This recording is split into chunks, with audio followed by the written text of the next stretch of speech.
안녕하세요. 류수입니다. 오늘은 제가 김은 작가님의 장편소설 칼의 노래를 가져왔어요.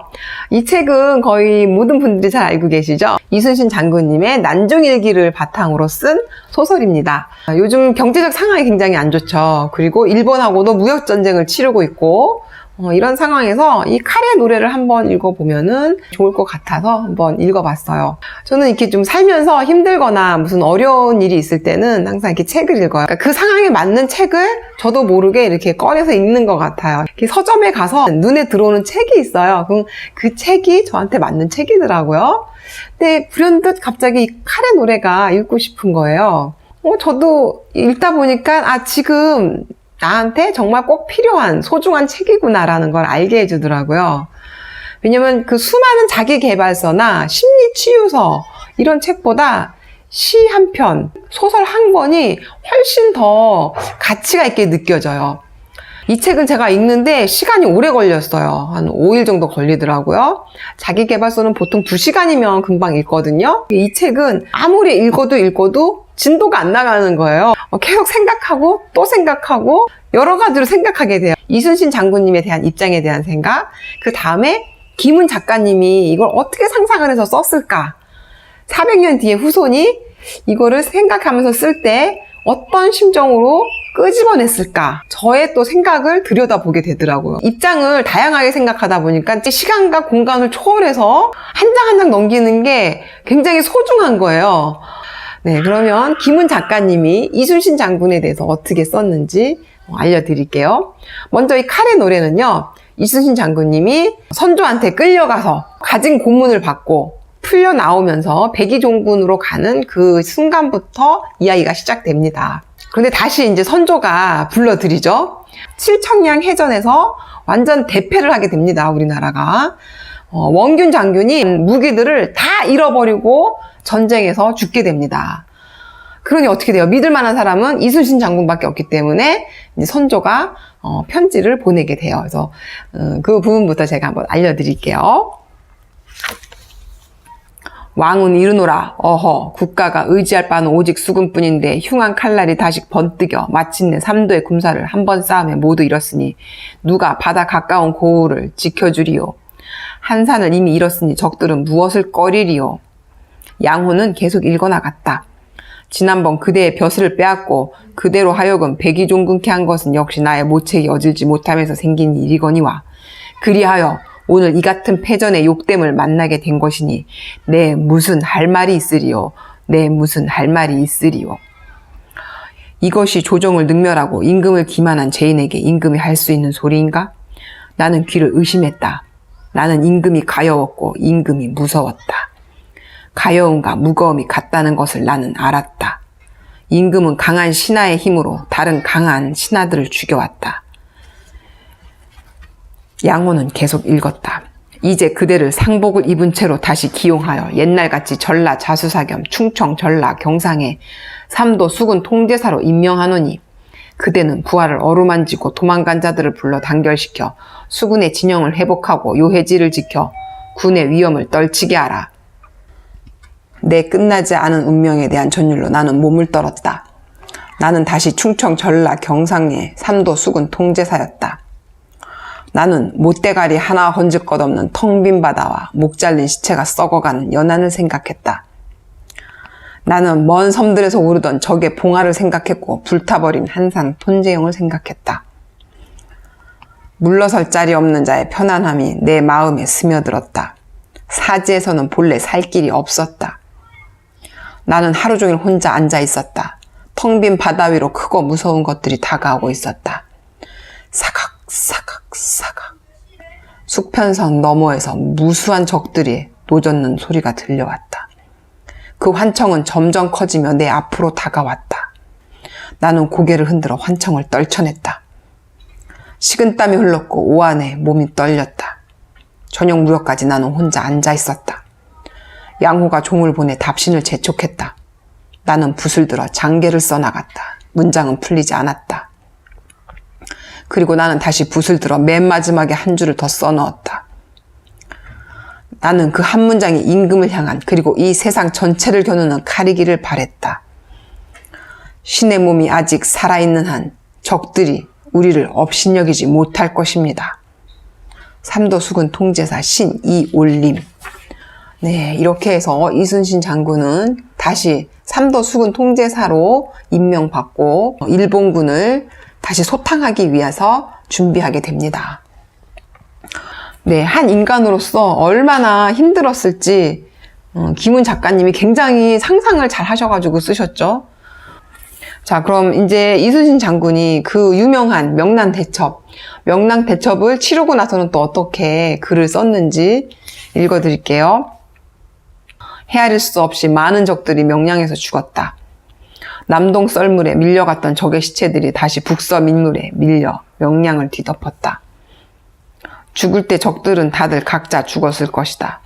적선이 깨어지고 불타서 기울 때 물로 뛰어든 적병들이 모두 적의 깃발 아래에서 익명의 죽음을 죽었다 하더라도 죽어서 무리에 뜬 그들의 죽음은 저마다의 죽음으로 보였다. 김수철의 초안은 사실에 입각하려고 애썼고 확인된 것과 확인되지 않은 것들을 분명히 구분했다. 10만쯤으로 되어 보이는 적병들이 몰려왔다가 8만쯤으로 되어 보이는 적병들이 죽었고 적선 100여 척을 깨뜨렸다고 김수철은 썼다. 나는 김수철의 초안을 대폭 수정했다. 적병의 숫자를 모두 지웠고 포격과 불화살로 깨뜨린 적선은 30척이며 적의 수급 8을 얻었다고 고쳤다. 그것도 모두 사실이었다.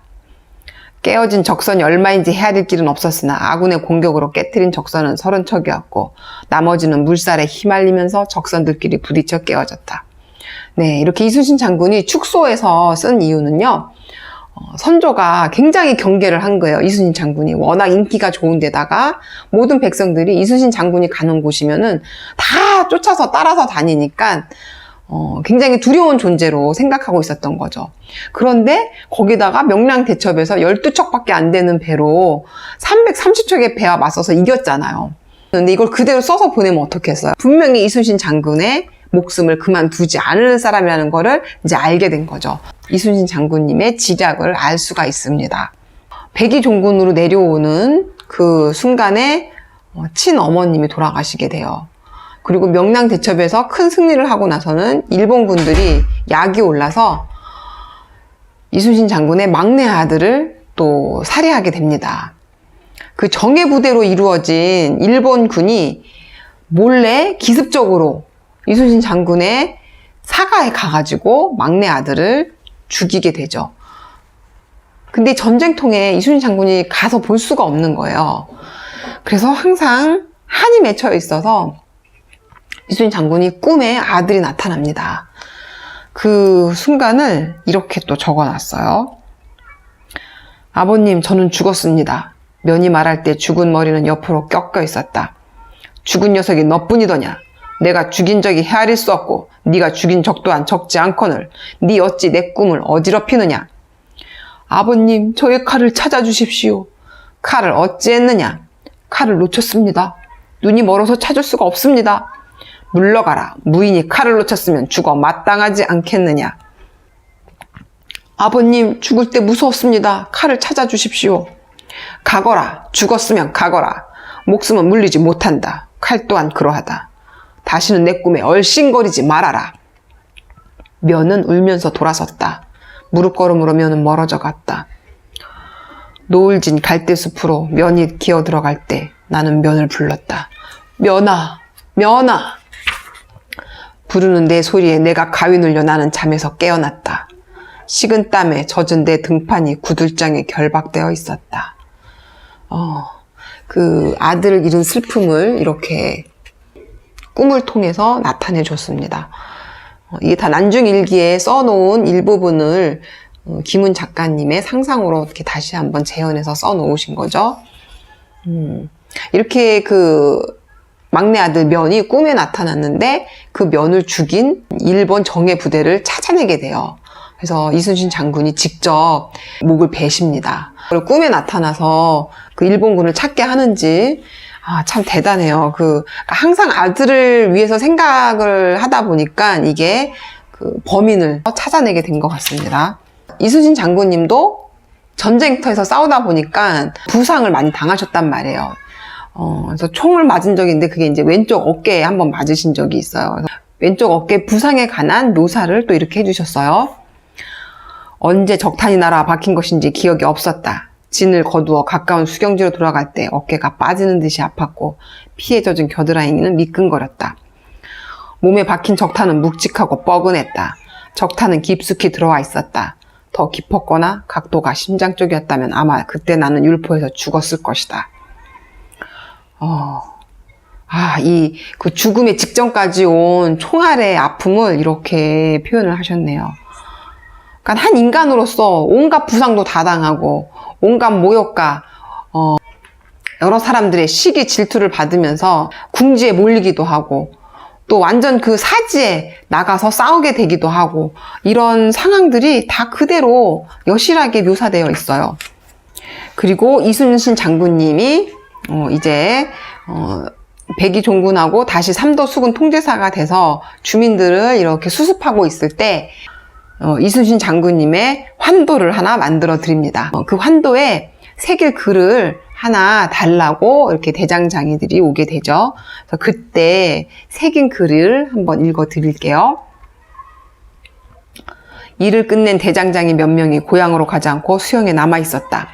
나에게 선물로 줄 환도 한 자루를 만들어 놓고 가겠다는 것이었다. 나으리 대장장이 칼에 건명을 새기겠다 하옵니다. 글을 내려주십시오. 내 숙사로 찾아온 종사관 김수철이 말했다. 칼에 문자 장식이란 필요 없다. 하오나 백성들의 정성이오니 건명을 새겨서 간직하심이 아름다울 듯합니다. 몇 글자 내려주십시오. 나는 벼루를 당겨 먹을 갈았다. 칼에 문자를 새긴다는 장난이 쑥스럽고 수다스럽게 느껴졌다. 먹을 천천히 갈면서 그 쑥스러움을 밀쳐낼 만한 문구를 생각했다.